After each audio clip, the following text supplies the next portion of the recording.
Thank you. Councillor Weeb. Thank you, Your Worship. I'm declaring as well on 4.2.5 planning.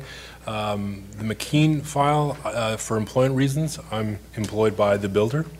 And I'm also declaring on the minutes of the item 3.2 special council meeting minutes regarding the Muskoka North Good Food Co-op for personal reasons. Okay, thank you. And I'm going to declare on the January 22nd council meeting minutes and the February 8th special council meeting minutes. That's related to the 254 Marsh Road matter for business reasons as well. So those declared, since it's all minutes, the dean of our council will now take the chair because the deputy mayor is away. Councillor Schumacher, please.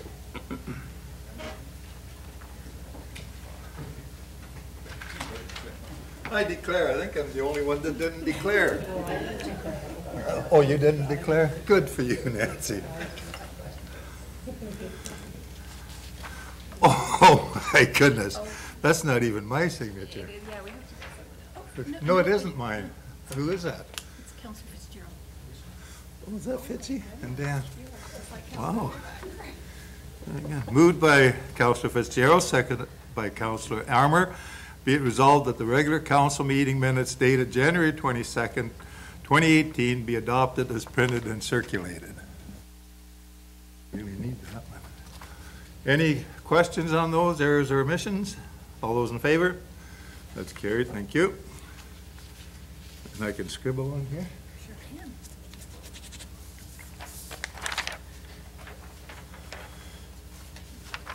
And this one is moved by Councillor Armour and it's seconded by Councillor Fitzgerald. And somebody kindly printed in their names for me. Be it resolved that the special council meeting minutes dated February the 8th, 2018 be adopted as printed and circulated. Any questions on those? All those in favor? Thanks, guys. Much appreciated. Thanks to have you here, Dad.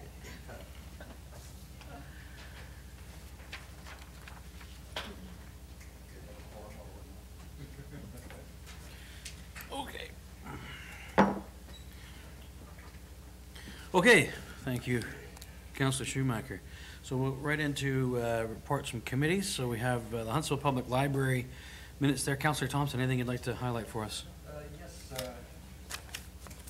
Thank you, Your Worship. Yes, a couple of things.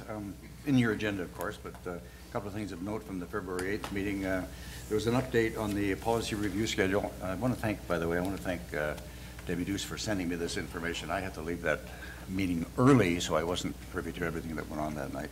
But anyway, there's an update on the policy review schedule for this year coming, 2018. And as you all know, the library is an accredited public library and reviews policies on a 3-year cycle or whenever needed to meet Ontario Public Library guidelines. There was a discussion of the last year of the board's current term and planning for the next term of council, which will be coming up, I guess, 2019. 3 board members will not be returning, by the way, of the 7 or 8 that that are there. And the library has begun the first steps for the refreshment of the virtual library with e-solutions. The revitalized websites is tentatively scheduled for launch August 8th of this year. And I have also the February 12th, but I'll save those for, I guess, our next council meeting, which would be in March. Thank you. Yes, indeed. Thank you. Any questions for Councillor Thompson? Okay, seeing none, we have Huntsville Lake-Based Chamber of Commerce update. Anything to update us with, Councillor? A couple of things. Thank you, Your Worship. There's just been more discussion on the future home of the Chamber of Commerce. We're looking at potential buildings to house their operations. Highway 60 still seems to be the most desired locale, but nothing is firmed up yet, so more to come. And of course, you'll hear probably more about it as we get closer, but the Maple Festival is shaping out to be quite the spectacular. So that's going to be April 21st. The list of activities and events and attractions that are taking place this year are too many to name. But when you do see the list, and I urge you to go to the website, you'll be impressed, and it's going to be a great event. So April 21st, again, you're going to hear more from me on that, but just thought I'd mention it. Thank you. Any questions for Councillor Weeb?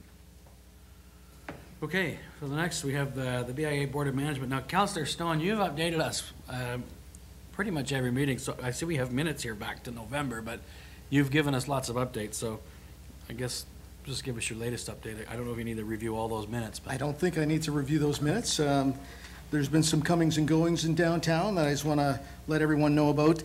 Jim from Treasures and Trophies is retiring, and Castle Antiques is actually moving down the street into that location, but they're going to keep the trophies and the engraving portion of the business. Lobster Girl has left the downtown, which is sad. Living Wood, who is just up the street on Burnell, is moving into the old McElroy building. So that's very exciting for them, and they'll see a lot more traffic, obviously. And those of you looking for a tattoo, the Empire Ink Tattoos is on 3 Burnell, the original Christmas time building. And that's about it for the comings and goings. No other news from the BIA at this time. Any questions for Councillor Stone? I was wondering if you were suggesting a common tattoo we should all get or Should something. do it, let's do it. Okay. You come up with something and a location that makes sense on each of us, and we'll go from there. Councillor Thompson. Thank you, Your Worship. Just a question with regards to one of my favorite activities of the BIA last year, and that is the Beer Fest. Is that going to take place again this year? It absolutely, it's well underway, and we're looking forward to it. It's a huge success. It was a wonderful success, yes. Thank you. Okay, any other questions? Okay, thank you, Councillor Stone. Don't turn your microphone off yet. We have the Committee of Adjustment meeting from February the 14th. Valentine's Day, anything really sweet and exciting happen that day? Nothing loving at that meeting, although there's nothing really to report. Okay, thanks very much for that. Any questions of Councillor Stone for those minutes? Okay, thank you. I have a motion moved by Jason Fitzgerald, second by Dan Armour. Be it resolved that the Municipal Heritage Committee meeting minutes dated February the 12th, 2018, and the recommendations contained therein be adopted as printed and circulated. Councillor Fitzgerald, anything to highlight for us there? There's a couple items I think we should probably discuss. The Mindil Church Preservation Society has finalized a deal with the United Church and are now the legal owner. I think that's a great thing. And second item, the tree at Indian Landing, which is to be recognized by Forest Ontario, will have a community ceremony, and we're hoping for Earth Day. More information to follow from that. So. Okay, any questions about any of that for Councillor? Okay, I'll call the question. All those in favor? Motion is carried. A motion moved by Bob Stone, second by Jonathan Weed. Be resolved the Huntsville Youth Council meeting minutes dated February the 13th be adopted as printed and circulated. Any questions on those minutes? I'm not sure if you got your report of our sleep out on the main street here. My back is still wrecked, but it was very exciting. I didn't sleep. I did more shoveling than anything, so yeah. All those in favor of those minutes? That's carried. We have a motion moved by Bob Stone, seconded by Jonathan Weed. Be it resolved, the Economic Development Committee meeting minutes dated January the 25th, 2018, and the recommendations contained therein be adopted as printed and circulated. Councillor Stone, anything to highlight for us? Yes, actually. Kyle Boyko came to speak to committee about the challenges and opportunities for students trying to get into the tech sector. And we are looking at potential opportunities to help some young students that might be wanting to get into those sciences. But most importantly, or immediately, there's a tech expo at Deerhurst on May 25th to 27th.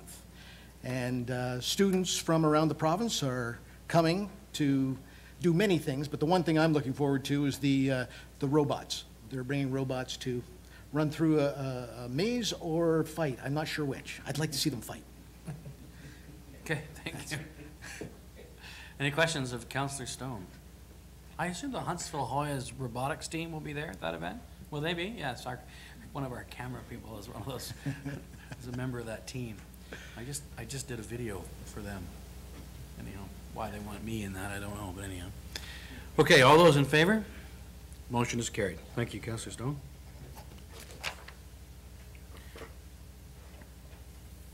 I have a motion moved by Dan Armour, seconded by Jason Fitzgerald. Be it resolved, the Accessibility Advisory Committee meeting minutes dated January the 25th, 2018, and the recommendation contained therein be adopted as printed and circulated. Madam Chair, How would you like to highlight those for us? Oh, I can't hear you. Is that microphone on? No, don't think so.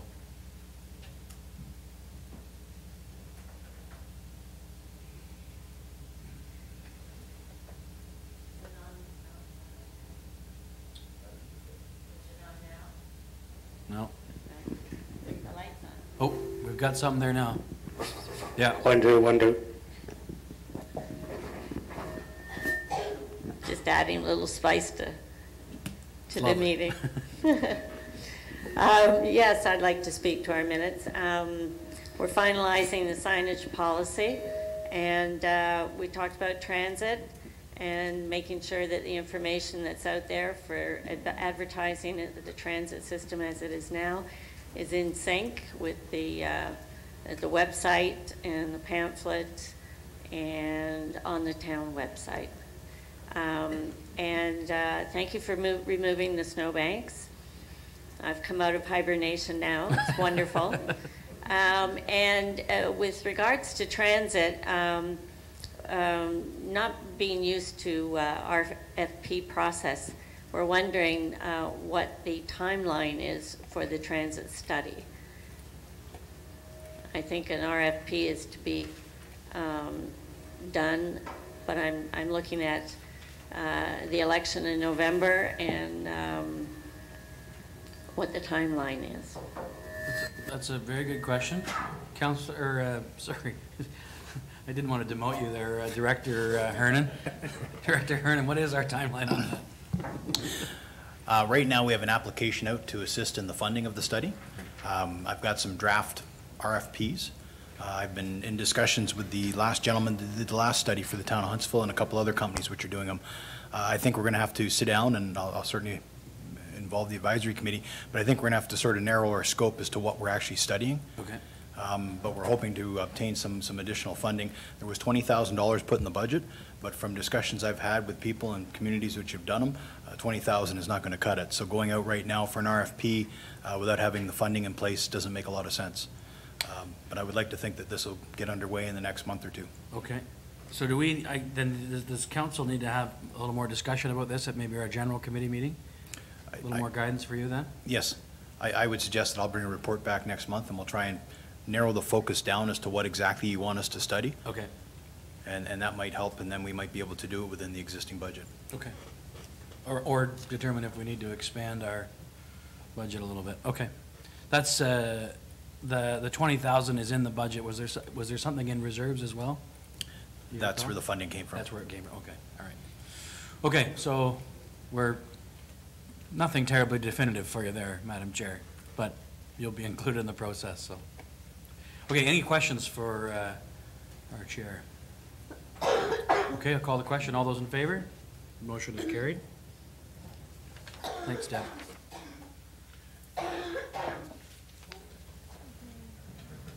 Someone's struggling over there. Okay, Jason, Bob, and Jonathan need to leave the room for this one, I guess.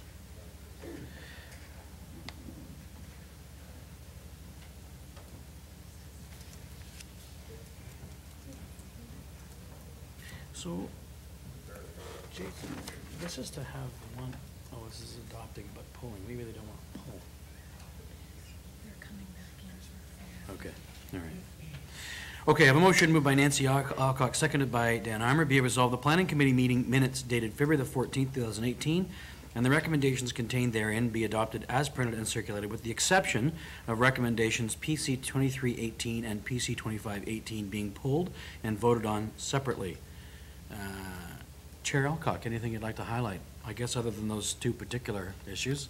Sounds like we'll be talking about those a little more. I think we were talking about the Fairview Island separately, right? So when you Yeah, say those are the two ones that are issues, being it just, pulled, so. yeah, okay. Right, so as far as the rest of the meeting, and my whole planning committee is not here, so I could say anything. Well, there's a public record, so I'm be careful. kidding, and obviously I'm kidding. It was a long meeting and lots of consent applications approved. We approved the creation of a light industrial zone in a rural residential to allow the construction of children's playgrounds, so that was sort of neat. We also approved the plan of subdivision that was put forward from the Teresa Oliver, who's building the affordable housing units up at Highview Drive. And I wanted to raise that one in particular because later on in this meeting, I will be reporting on that plan of subdivision application. It was at the District Planning Committee as well. She was supposed to be here to speak to her plan of subdivision application. We didn't have a lot of questions around it, but she did table a letter that was in our package that would be asking for tax increment financing from the municipality. Anyway, we did approve her, at this level, her application for plan of subdivision. And I think other than that, we had another issue that was, we deferred to the next meeting in March with respect to an application to have a dock and boathouse extend well beyond the required maximums in Lake of Bays. So that there was lots of discussion back and forth about whether or not our municipality might start looking at the requirement to do peer reviews. So that was, again, that was just saying that we're starting to discuss that more than we have in our past meetings. I think that other than, the first item, which we're dealing with separately, we did approve the site plan for the old AMP building on Main Street, and it looks quite nice, actually, and we're told that the applicant will be drawing building permits at some point in the near future. So that was really exciting because it looks like a really good build, and they have adopted a number of the CIP recommendations, such as a pathway from Main Street to Minerva Street. That's kind of neat. So other than that, I think it's fairly straightforward. Okay, any questions? Councillor Thompson. Thank you. Thank you, Your Worship. Actually, a couple. With regards to the old A&P building, did the site plan, Councillor, did that include the looking after that parking lot or doing something with that parking lot, or just with the building itself? Go ahead. Through you, Your Worship, to Councillor Thompson, we had dealt with that application over a year ago. They had asked for a reduction in the parking spots to accommodate their proposal, and we granted it. So they will be dealing with the parking lot as part of the development, yeah. So in other words, fixing it up and correcting it and stuff like that. They are, if I may, follow up, part of their plan, sorry. Go ahead, yeah. Sorry. Take over.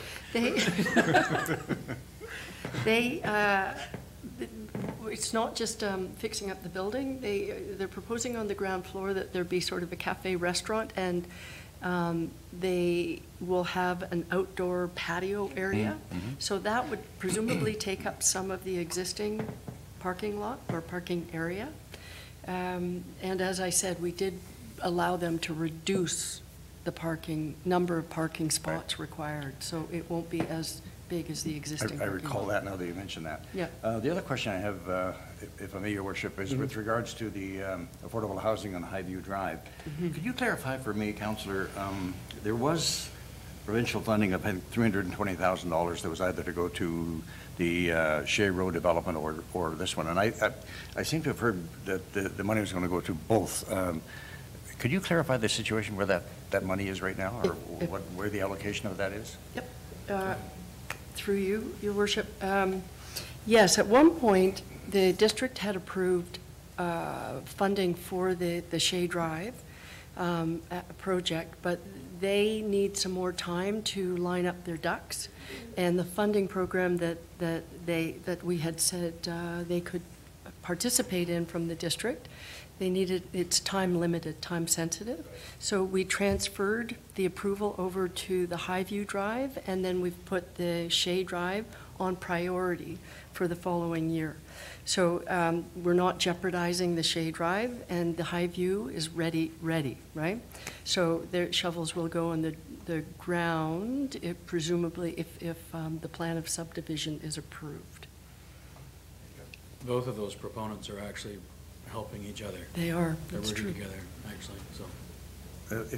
My confusion on it was I'd heard both ways on that it was going to one and then to the other, so. It was a bit. It got switched just It because did. of the timing. It had to be spent before the end of March, I think. That's exactly it. I Yep. realized it was time sensitive, right, for sure. Okay, thank you. Okay, any other questions of Councillor Alcock? Okay, then I'll call the question. All those in favor? That's carried. We can bring back everybody? Okay. Okay, I have a motion moved by Jason Fitzgerald, seconded by Bob Stone. Be it resolved that amendment number 13 to the Town of Huntsville official plan, as amended, to include under section 8.12.3.1E, the words, "and the internal pathways and staging area," be adopted and forwarded to the District of Muskoka for approval. Questions? Is anyone as confused as I am about what that says? Perhaps, maybe Councillor Alcock, as chair of the committee, could explain what that is to us first? I think I can, Okay. Your Worship. If not, I might kick it Defer over to those who really know. Okay. We had a last-minute amendment from our planning manager asking that we include a pathway between the cottages and development. And it was not included in the proposal that was before us. It was a miss. Okay. So it was, we agreed that it should be there, and so it was very much, it was tacked on at the end. Okay. Okay, so questions about that particular, there's two here, so the other one is actually approving a zoning amendment, so. This was, Did you want to speak to this one, Councillor Elmer, or the next one, or? Okay, questions about this one? Okay, I'll call the question. All those in favor? That's carried. Okay, and the next one, moved by Jason Fitzgerald, seconded by Bob Stone. Be it resolved that council approves zoning bylaw amendment Z22, 2017 HTE as amended to include the existing boathouse will be permitted to contain accommodation and a bathroom and continue at its existing height, changing the zoning from a shoreline residential 4 zone to an institutional camp CS3 zone with exception. Questions? Councillor Emmer. Thank you, Your Worship. Just more of a comment than anything else. As you know, this is in Bernal Ward, and I've been dealing with constituents on Clovelly and South Portage Road. And as you all have read the emails and seen the many petitions and such from them, I wanted to thank the Planning Committee for their hard work and due diligence over the last year, the public meetings and working with everybody, working with the applicant and the opponents. And even though they're still not happy with it, I think we've come with probably a better compromise than the outcome of residential and larger buildings around the lake. So I just wanted to pull this so we could, so I could let you know how they feel, but I will not be supporting this tonight. Okay, thank you. Any other questions or comments? Okay, I'll call the question then. All those in favor? 1, 2, 3, 4, 5. All those opposed? Okay, that motion is carried. Thank you. Moving on to the General Committee meeting minutes, moved by Brian Thompson, seconded by Jonathan Weeb. Be it resolved, the General Committee meeting minutes dated January the 24th, 2018, and the recommendations contained therein be adopted as printed and circulated. Any questions or comments about those minutes? All those in favor? That motion is carried.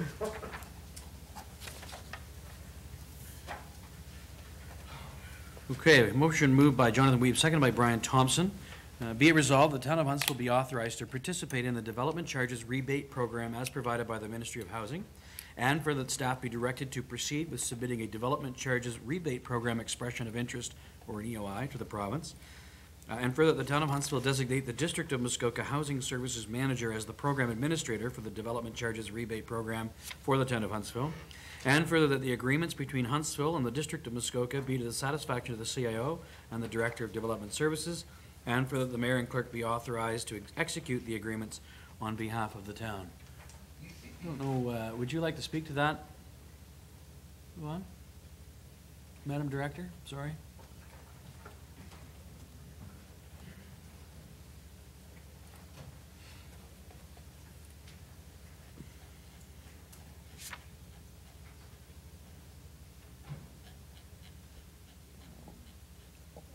Our treasurer sends her regrets this evening, and I will try to answer any questions you have. So essentially, this is a provincial program to rebate development charges for multi-residential units, so apartment buildings.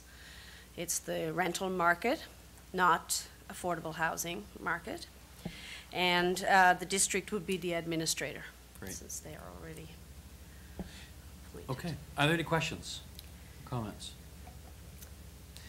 Sorry, and this is related to, we had had some discussion here about the concept of waiving development charges, only to find out that in fact, for things like affordable housing, we would have to somehow fund that development charge somewhere else.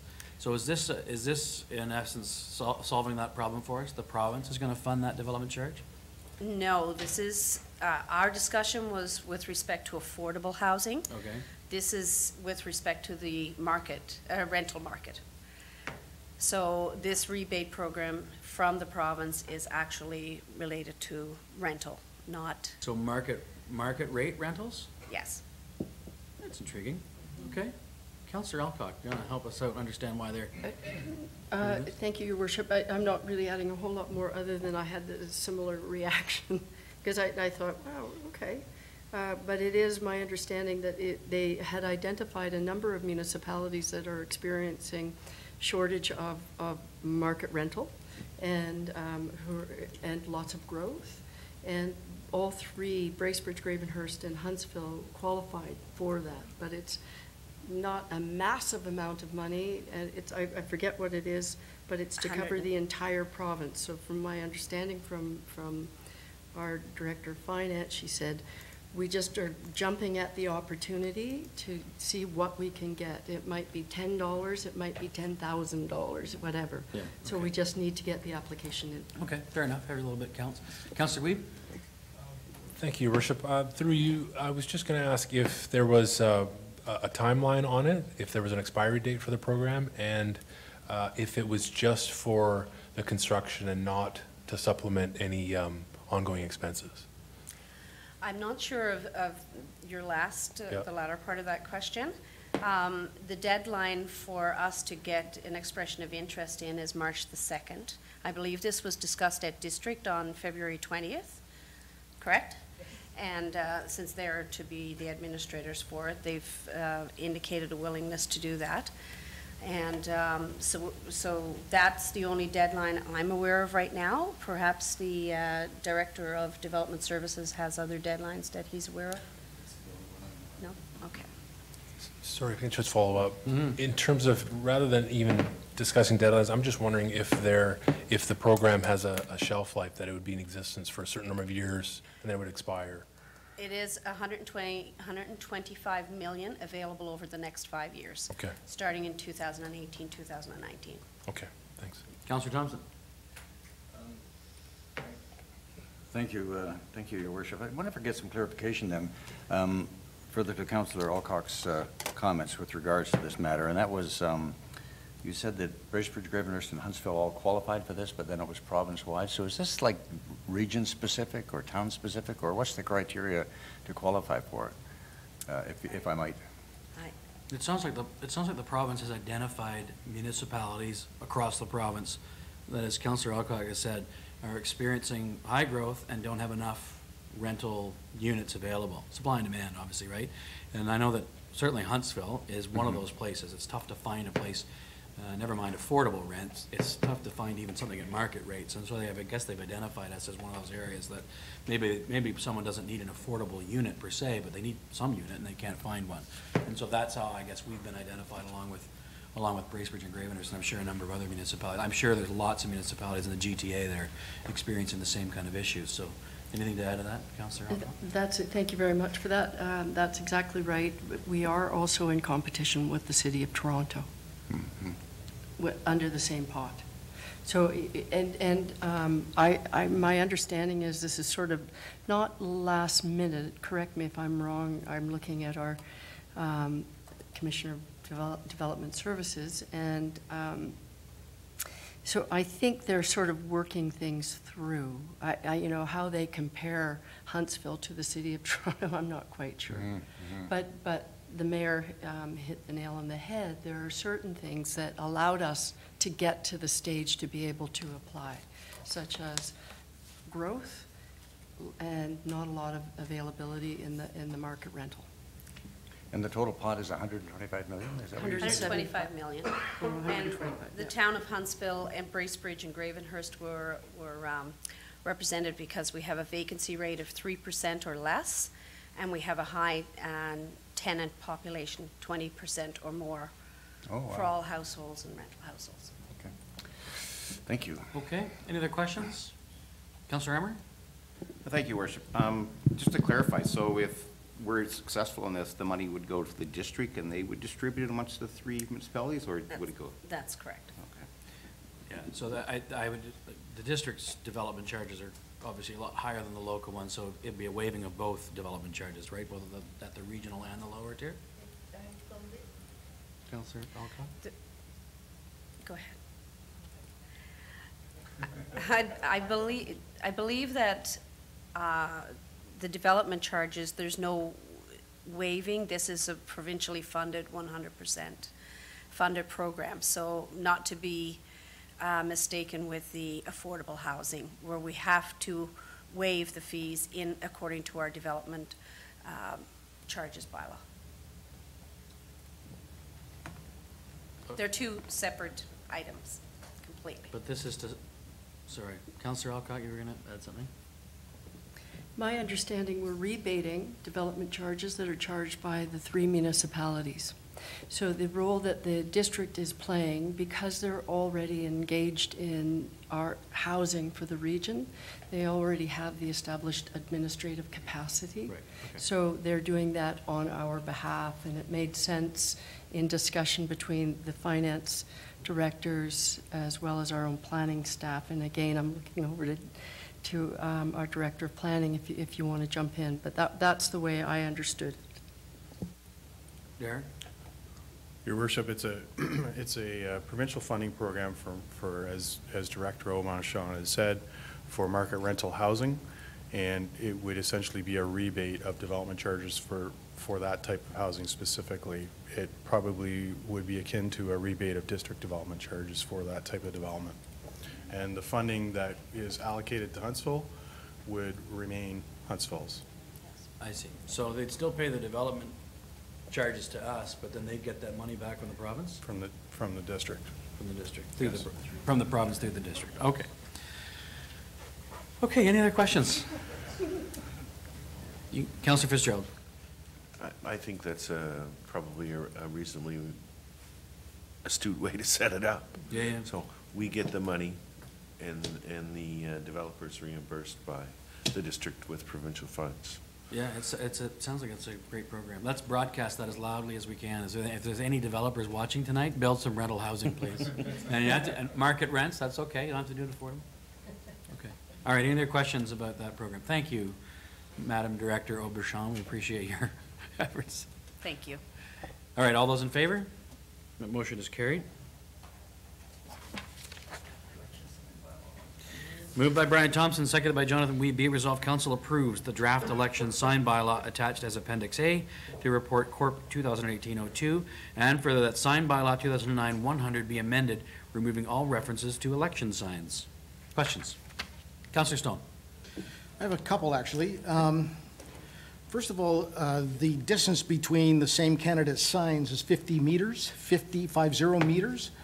So you can't have a sign on one side of the road and for oncoming traffic, a sign on the other side of the road. 50 meters is quite a distance. So, Madam Clerk, would you like to respond to that one? You're on. You were on. Now you're off again. There you go. Thank you. You're welcome. Looking down there. So the whole, that's correct, the whole point is not to have so much clutter of the signs, greater distance. All right, I think 50 meters is too far, but I'll move on as well. At what point, I noticed you put something in here from Penetanguishene about the procedure for implementation, but there's nothing in the bylaw that speaks to a period of notice that something, either somebody moved my sign or somebody's, I put my sign in the wrong place. There's no mention of notice before the infraction is given. And the infraction, the fines, I find quite steep at $200, and there's a new offense every single day it stays there. So that could get ugly really fast. I don't disagree with it. I think that was my problem with this particular bylaw at the general committee meeting. I'm going to ask you, actually, if you don't mind, Director Hammond to speak to it, because the bylaw reports to him, and he's actually come up with, I think, an ingenious way to enforce bylaws, a policy on how we manage those, that may come in as a useful tool when it comes to, tourist parking where they shouldn't park. Your Worship, thank you. With respect to the bylaw, you'll notice at the back of the report, or at the end of the report, there's a chart. So what we're envisioning is that bylaw, we would be adopting a policy for bylaw which would guide their actions generally across the board with all bylaws, including this one. You'll notice that the appendix refers to a flow chart, which basically talks about an interaction with bylaw in terms of bylaw being complaint-driven. Bylaw would speak with the person that has the infraction. They would follow up with a notice to comply, and then another notice to comply. And if we still had an issue after that, then the ticket would be granted. So it would go through several iterations and a bit of time before they received a ticket.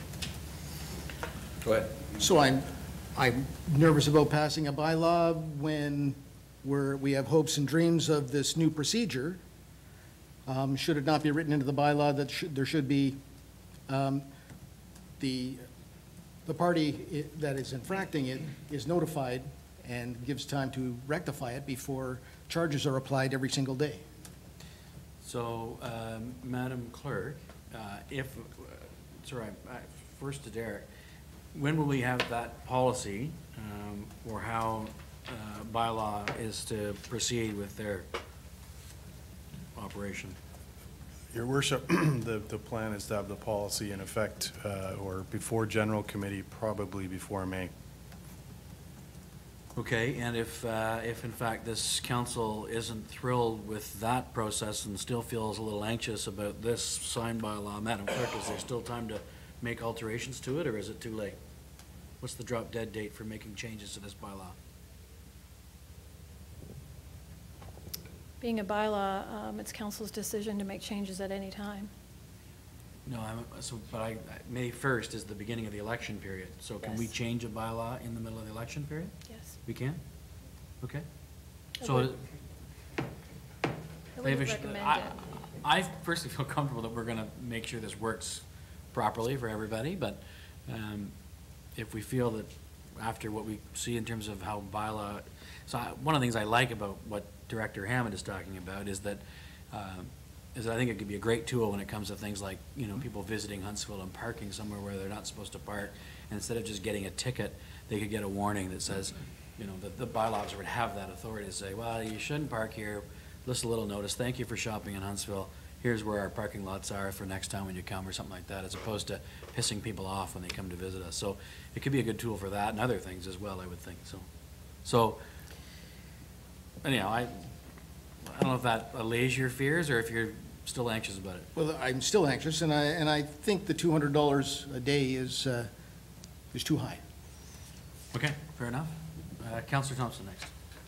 Thank you, Your Worship. I want to forget clarification from you, from Tanya, on item 23, then under the provincial Schedule A, I guess it is, where it says a rec sign within 50 meters of sign of same candidate. Does that mean if candidate A puts up a sign, he can't put up a sign for candidate A cannot put up another sign for himself within 50 meters? Or is that what that means, type of thing? So candidate A could put his sign up, and then candidate B could be within 50 meters. Is that right? Yes.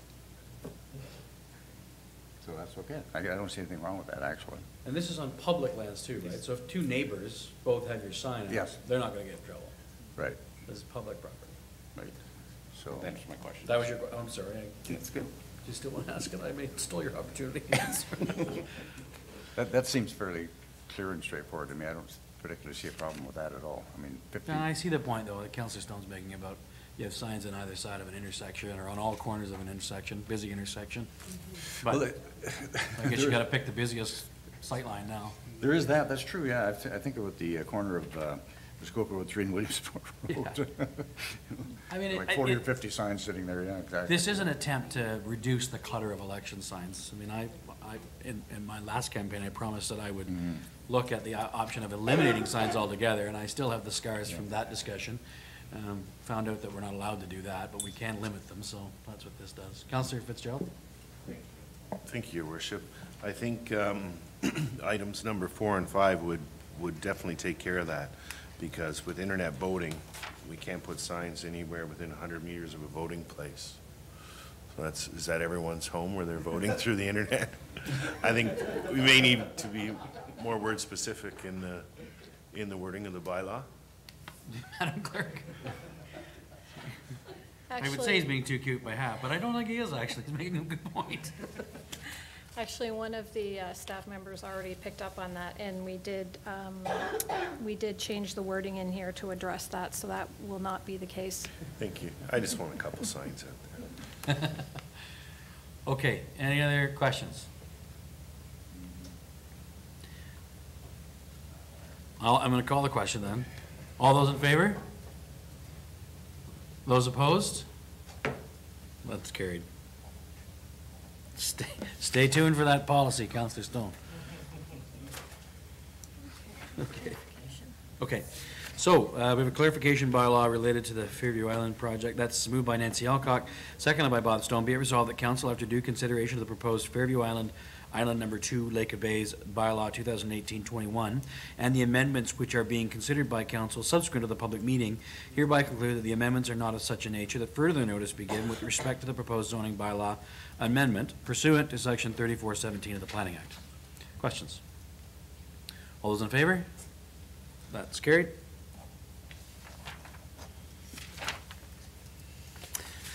On to bylaws. Moved by Nancy Alcock, seconded by Bob Stone. Be it resolved the following bylaws be received, numbered, and read a first time this 26th day of February 2018.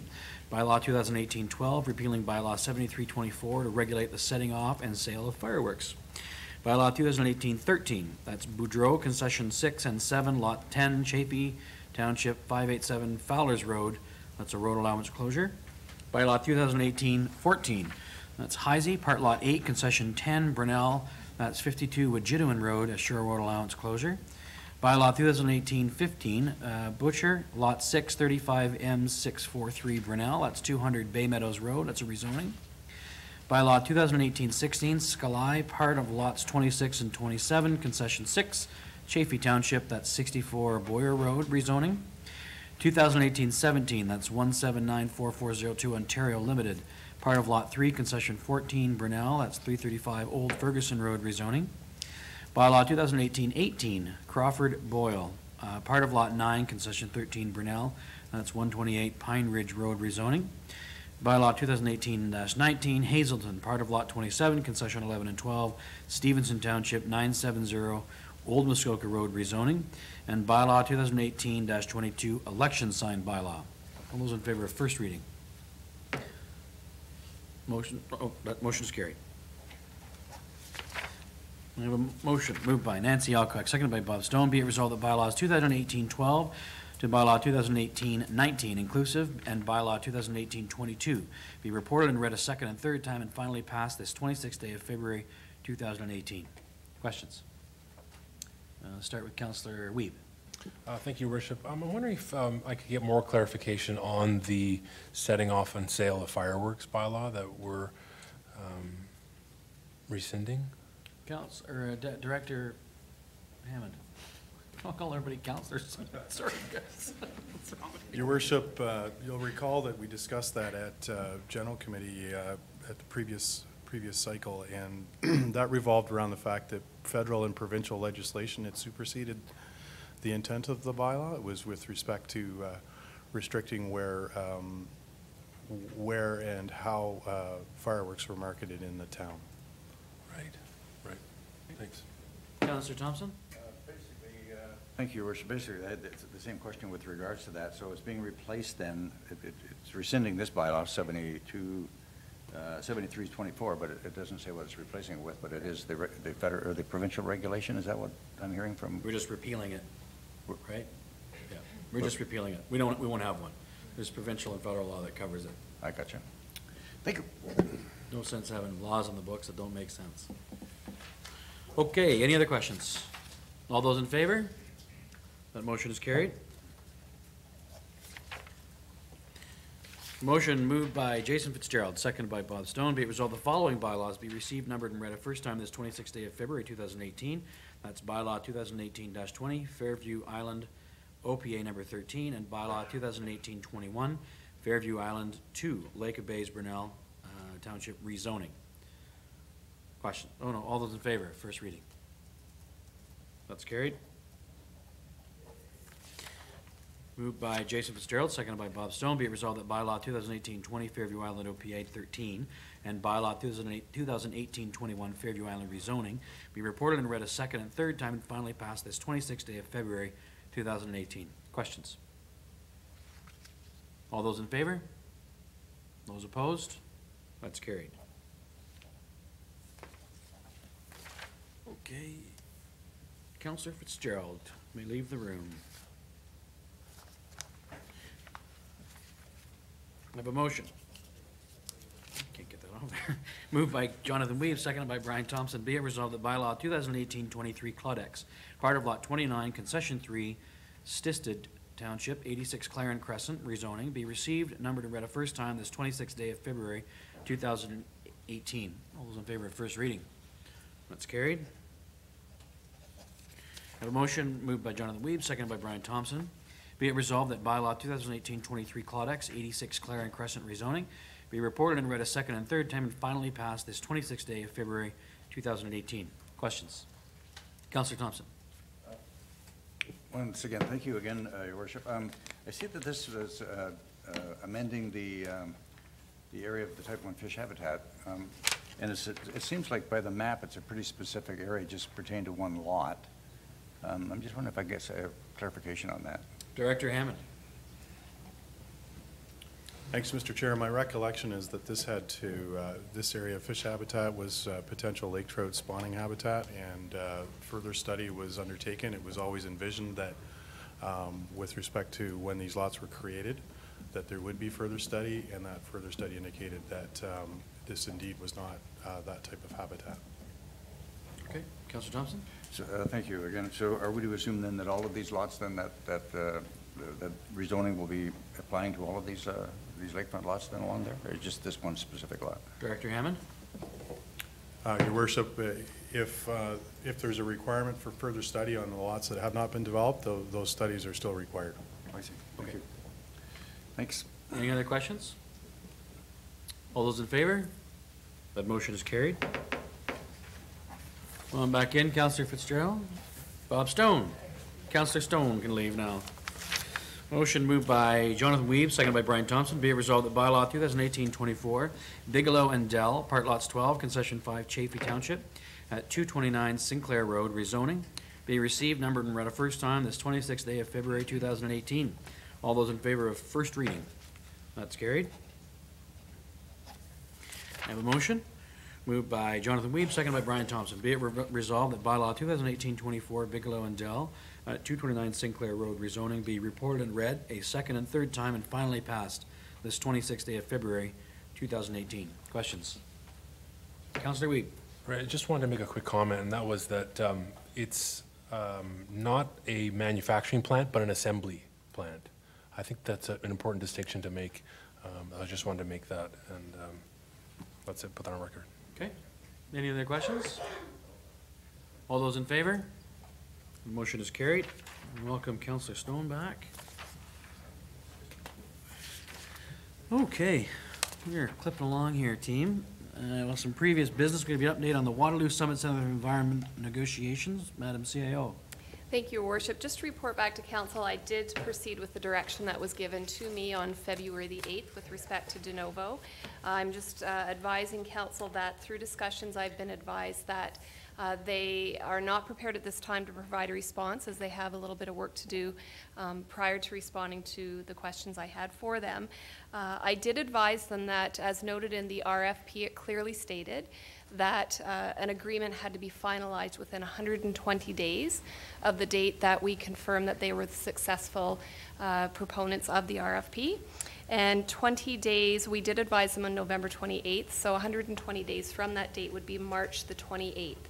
So I did confirm with de novo that we do need a response back from them with respect to our negotiations in enough time that if we are proceeding, that we can finalize agreements, which need to be obviously vetted by both sides. So we can't have a response on March 27th because we still need to finalize the agreement. So they are very much aware of that, and they have advised me that they will get back to me with a response as soon as they can. And I, of course, will advise Council accordingly. But just wanted to give everyone an update, and that March the 28th, if we don't have a finalized agreement, as noted in the RFP, that the deal will be off the table. So that's the update. Be happy to answer any questions that we can discuss in open session. Are there any questions that you can ask in open session or get an answer to? Councillor Thompson. I don't know if we can answer this or not in open session, but in the event that this does go south, what's the procedure after that? Can we answer that in open session? Well, it would be up to us, I guess, right? Through your worship, should this not proceed, then I will certainly report back to Council on next steps. Okay. On what the other options would be. Okay. Any other questions that you think you might get an answer to? Sorry, that's terrible. Okay, thank you for the update, Madam CAO. All right, moving on to new business. We're going to rejig the calendar. I guess this is because of the election, right, Madam Clerk? I have a motion moved by Jason Fitzgerald, seconded by Dan Eimer. Be it resolved, the following amendment to the 2018 Council and Committee calendar adopted by Council Resolution 41914 be hereby approved. Oh my goodness. So, the council meeting from Monday, October the 29th, 2018 at 7 p.m. That's a new time. General Committee, Wednesday, October the 31st, 2018 at 9 a.m. Committee of Adjustment, Tuesday, November the 20th, 2018 at 9 a.m. Planning Committee, Tuesday, November the 20th at 2018 at 10 a.m. Council, Monday, November the 26th, 2018 at 7 p.m. Council, Monday, December the 10th, 2018 at 10 a.m. General Committee, Wednesday, December the 12th, 2018 at 9 a.m. Huntsville Youth Council, current time for March 13th, 2018 at 1 p.m. will be moved to March 6th at 1 p.m. And our July 23rd council meeting, which is usually in the council chambers, will be at Port Sydney Hall at 7 p.m. Questions? Please don't ask me to repeat all that. All those in favor? That's carried. Okay, so we are on to the Huntsville Hospital and discussions. You'll see there, this kind of goes in part with 8.3. These are all the capital plan development task force for the hospital. You've got updates 1 through 11.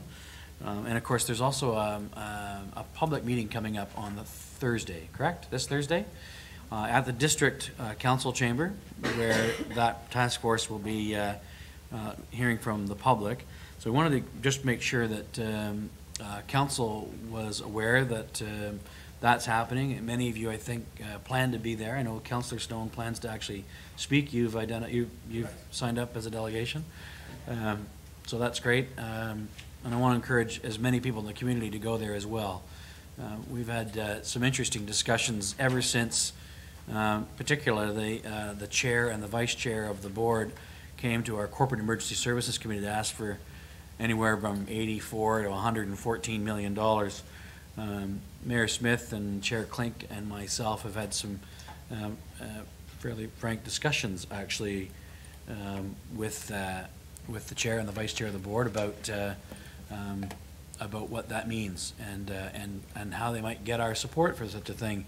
So we pointed out that the only way you'd get our support is if the hospital development happens in a way that the community will support.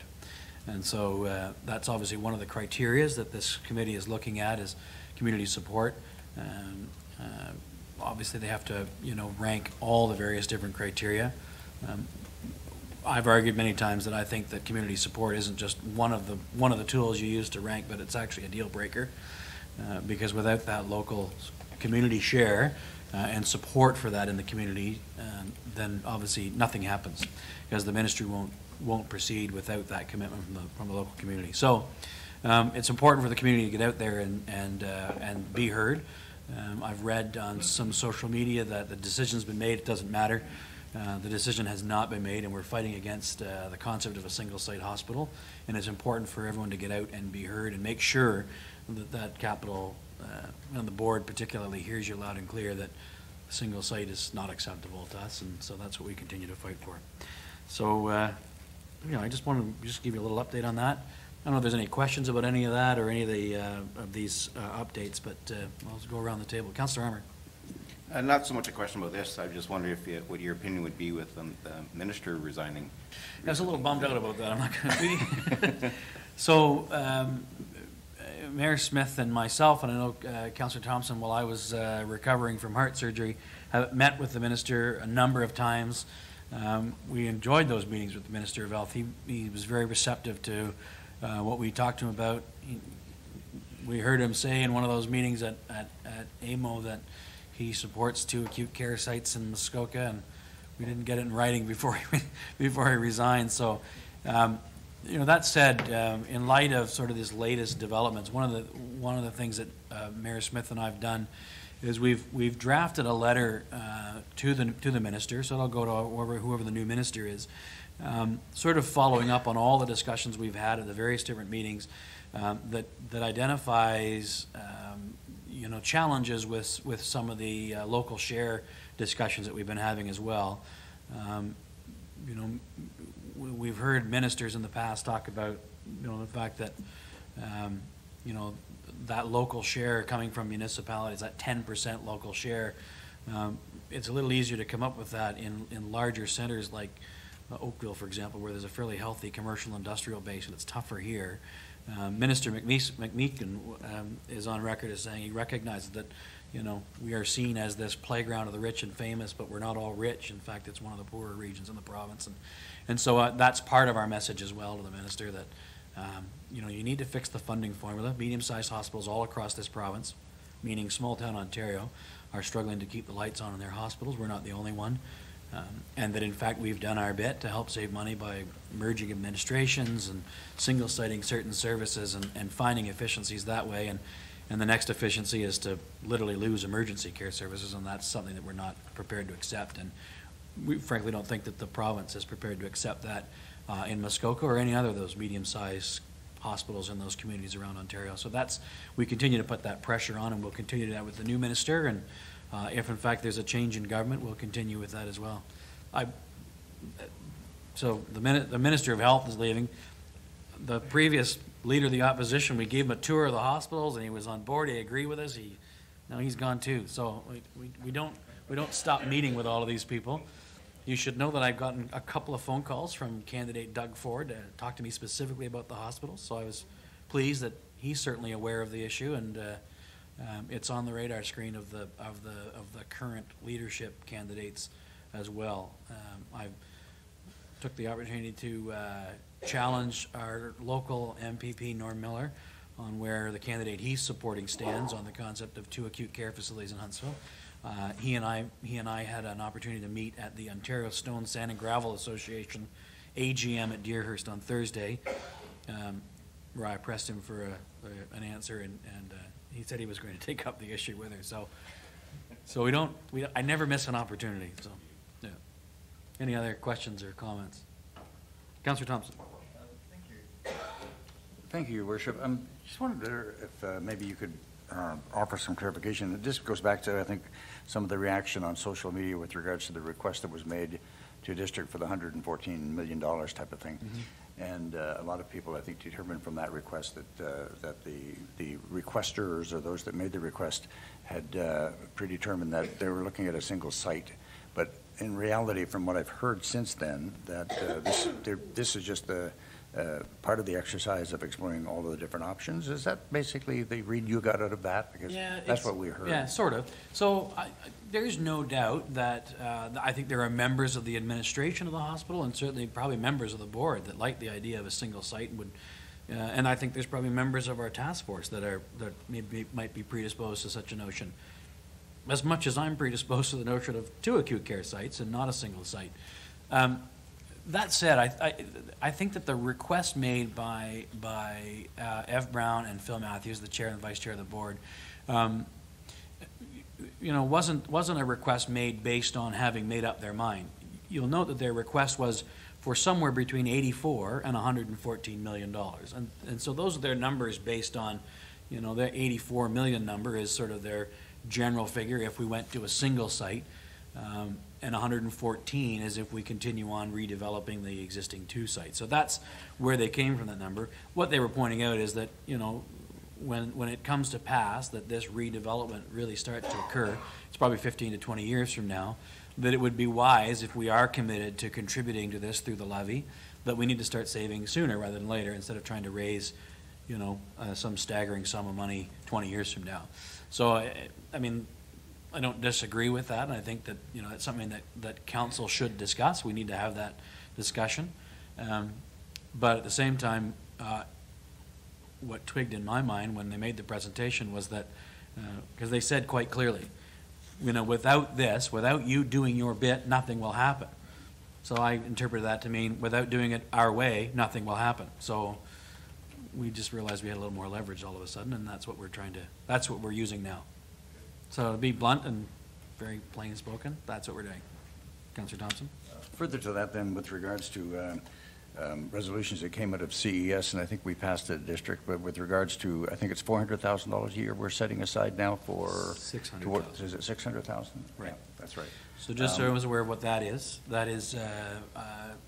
10 years ago, I guess, RVH was building the Cancer Care Center, and they made a request to the District of Muskoka to contribute to that, as of course a lot of Muskoka residents use it. So at the time, a $3 million commitment was made. That was paid in $300,000 payments every year for 10 years.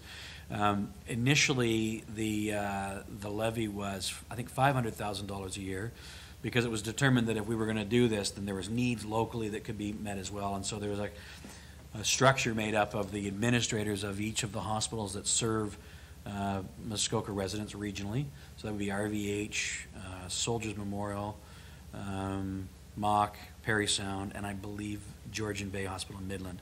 And they determined how that money would be divvied up, the extra $200,000 a year. So that money has been committed. There's still payments to be made out of that fund up to the end of 2019. We contributed, I can't remember the exact numbers, but some amount of money to the neonatal care unit at Soldiers Memorial, for example. There's been a number of commitments made to Mock, and there's another commitment that was made to RVH for their cardiac care. It was a fairly small amount, but that commitment's been made. And we also made a commitment of, I think, it was about $15,000 to Georgian Bay General Hospital as well. And so the resolution we passed at the budget meeting specifically spoke to raising that amount from $400,000 to $600,000, and that money be used, strictly for, not for RVH or Soldiers anymore, but that $600,000 be used towards the existing needs at Mock facilities. We also said we would consider needs at Georgian Bay General Hospital. Again, coming back to this issue of medium-sized hospitals are penalized by the funding formula. Perry Sound is in a Northern Ontario hospital, so it has a different funding formula. Soldiers and RVH are much bigger hospitals. I checked their financial statements. They have a tiny surplus at the end of every year. They're not scrambling to keep the doors open. So the commitment was made that we would increase that to $600,000 a year, and that any future commitments, those decisions would be made with a new committee made up of mock representatives, district council representatives, and that those recommendations would then be made to district council on how that money would be spent. So on existing capital needs, and we made it clear that it was about physical assets, like, you know, if you need a roof fixed, that's what we want to contribute towards. We don't want to be buying boardroom tables and chairs and that kind of stuff. We want, like, that kind of stuff. So to finish the question I was going to ask you. Sorry. So Very excited. Thanks for the explanation. It was terrific. So is this 600,000 then going in primarily into reserves then, with the odd bit being used for capital repair or whatever? Yeah, I would imagine that every year we'll probably spend some of it, but that, I mean, that's, district council will make those decisions as we go forward, so. Thank you. Okay, any other questions? Okay, thanks for that, everyone. So moving on to general information. Council correspondence from January 16th to the February 20th for information. I have that there, if anything anybody would like, we're happy to get that to you. And we also have our District of Muskoka update. Who would like to go first? Councillor Alcott. Thank you, Your Worship. And there are two items specifically that I thought I should raise around this table. One was the reference to the Highview Affordable Housing Project that we had dealt with at our planning committee, and it was around the plan of subdivision. As everybody knows, that the authority rests with the district. So the district at our planning committee held a public meeting without a recommendation for that plan of subdivision application. The reason why I want to raise it is when we've dealt with it at our planning committee, we had not heard from any member of the public as to anything to do with the application.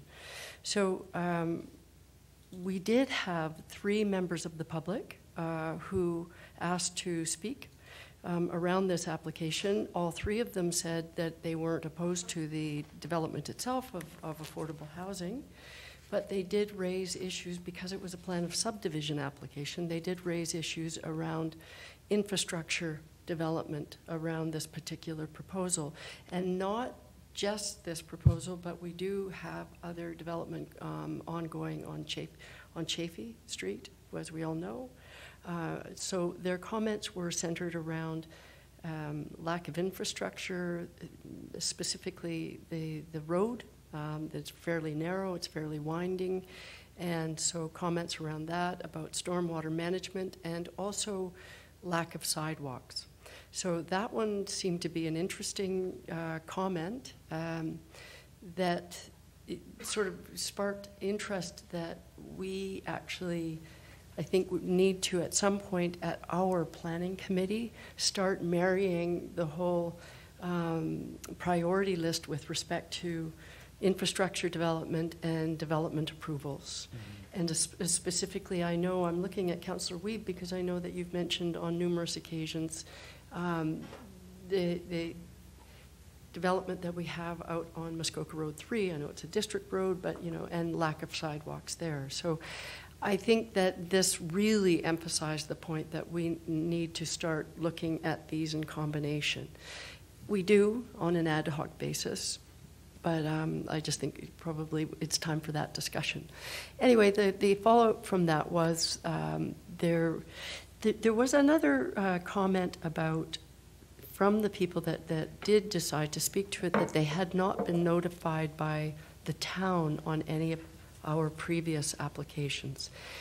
And my understanding is that I think it's a case of, if you look at where that development is, the housing is not within the immediate vicinity of our notice area. And plus, we do provide notification in the Forester. So I think that was another just complication around something that was kind of sensitive. There was a commitment made both by the district and by me on behalf of the town that there would be follow-up, even though we have approved the development, that there would be further consultation with the residents in the area, certainly the ones that were vocal. So that was really important. And very briefly, There has, if you'll recall, we had that very large public meeting around the proposed resort development policy in the district OP review. And one of the, many of the residents at that meeting talked about the ongoing development in Manette in the township of Muskoka Lakes.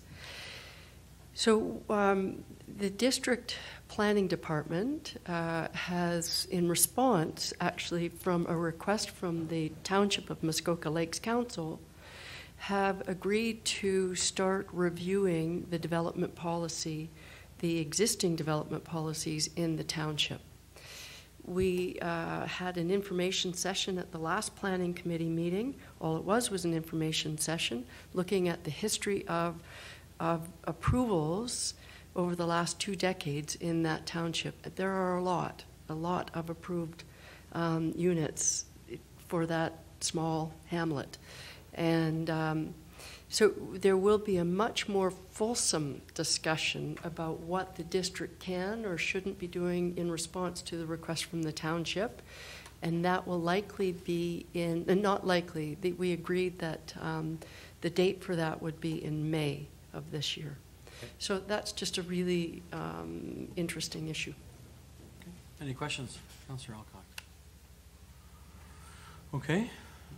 Councillor Thompson, anything from Public Works? I certainly do, Your Worship. Thank you. A couple of things actually came out of our meeting just recently, and one is with regards to Muskoka Road 3, as a matter of fact, and as I think you're all aware, or would be aware fairly soon, reduced loads are coming into effect, and I think Chief Hernan can probably speak further to this, but anyway, the district has decided in their wisdom that Muskoka Road 3 from Highway 60 all the way up to Highway 11 will not be subjected to reduced loads. In previous years, I think what we've done is we've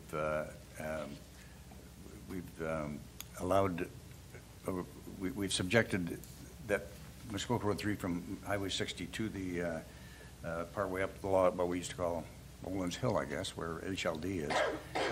That was restricted, but now the full Muskoka Road 3 from Highway 60 all the way up to Highway 11 will not be subjected to reduced loads. So that's starting this year.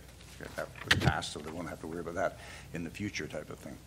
The other thing that there was quite an extensive discussion at the end of our meeting, and I think it was probably precipitated by yours truly, and it had to do with invasive species and the control of them. And it started off as something that I suggested that the municipalities would have to work in conjunction with the district, because there's no sense the district having a policy with regards to invasive species if the municipalities don't, or vice versa type of thing. But then it went beyond that, and in discussion with Commissioner Hahn afterwards, he said, and we all, I think, have noticed that one of the most invasive species that we've seen on the boulevards on particularly Highway 401 and all the way into Quebec now on routes 20 and 40 are Phragmites. And mile after mile after mile in the boulevard of these very invasive species. But they're now in Huntsville. They're now in this part of the world as well. So it went beyond, okay, well, the district has got to deal with the municipalities and vice versa. But what's the point if Perry Township doesn't get involved and Algonquin Highlands don't get involved and so on and so forth? And I've heard that some of these invasive species are now like as far north as Cochrane type of thing with climate change and so on and so forth. So anyway, something that I'm going to be talking with the chief about, and I know there's a certain amount of frustration at the district level, not with the municipal, but with the province, because the province doesn't seem to have an almost an ad hoc approach to dealing with these, and some, without having a uniform plan or procedure with how to deal with them. And they'll look at this, but they don't seem to be taking it overly seriously type of thing. So anyway, it was quite an extensive discussion, so I think it's something that probably in discussions with Commissioner Hahn, he doesn't see where we can have anything accomplished this year, but maybe for next year or in future years that we could come up with a policy. But it's going to have to be all-encompassing, I would think, because, as I said, there's not much sense in Huntsville controlling it along Center Street if on Highway 60 or Muskoka Road 2, it's not controlled, or vice versa type of thing. So it has to be an all-encompassing, everybody has to be involved with this particular project.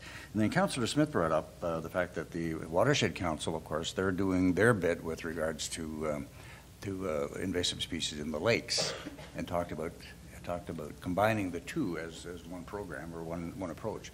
And I pointed out that I didn't think that was probably the best approach. I think, yeah, we could work together, but it still has to be, one has to be aquatic and one has to be terrestrial. My thoughts on the approach would be that anyway. So that was quite an interesting discussion.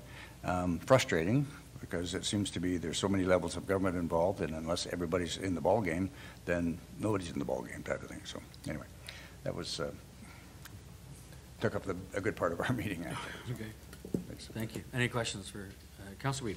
Thank you, Your Worship. Through you, Councillor Thompson, I was just wondering if there was any discussion about speed limits out that way, Muskoka Road 3, at your meeting. As a matter of fact, there was.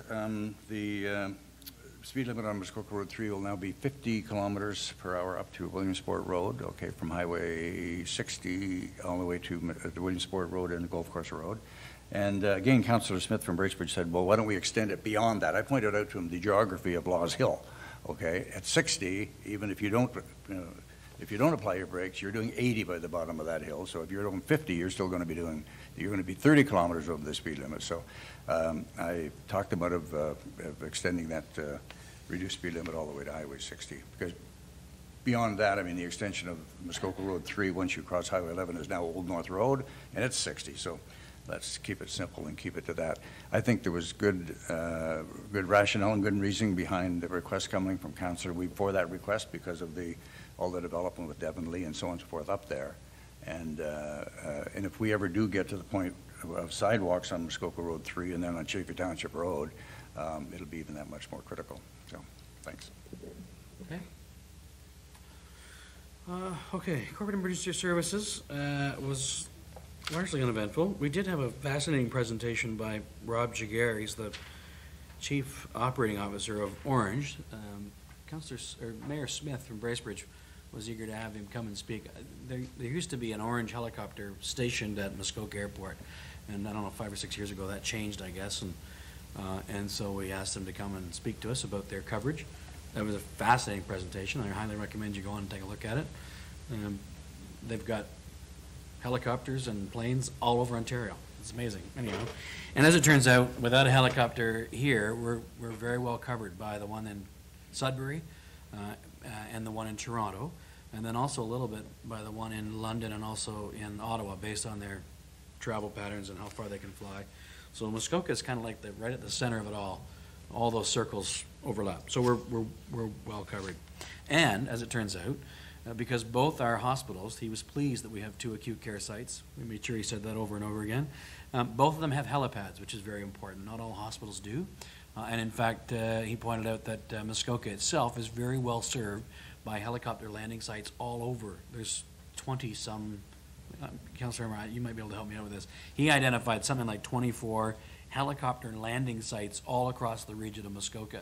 And he said that's an impressive number for any region, and he was, so he was quite pleased.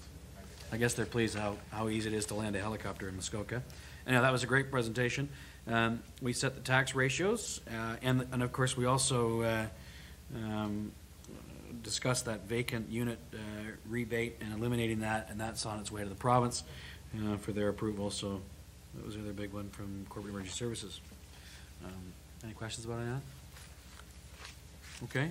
And then the district council meeting, some of what we discussed here was discussed there. Heather Berg, actually, from the Table Men's Shelter, made a presentation, a great presentation on the men's shelter and the possibility of her organization working together with the district. And so Commissioner Williams will be bringing a report back to Community Services to discuss that. So the committee will be looking at that to see if there's ways we can work together and help out there. We adopted the budget, and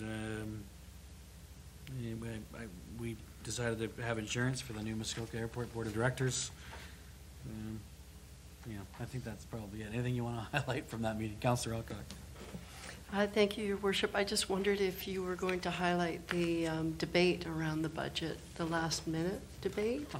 Did you feel that was... And just a quick note that I think on Heather Berg's presentation, those councillors that responded, they responded quite favorably in the sense of keep opening the dialogue between the table and the district. But I just wondered, actually, if you wanted to. Yeah, I guess I can update. I'd forgotten about the drama. I'm happy to report. So, so one of the things that we did when we adopted the budget, you'll notice on your tax bill, in the past, the district levy would be laid out as the district levy, but then there was also a special levy identified as that hospital financing levy. And I put an amendment forward to put them together because technically the province does not permit us to identify separate things in our levy.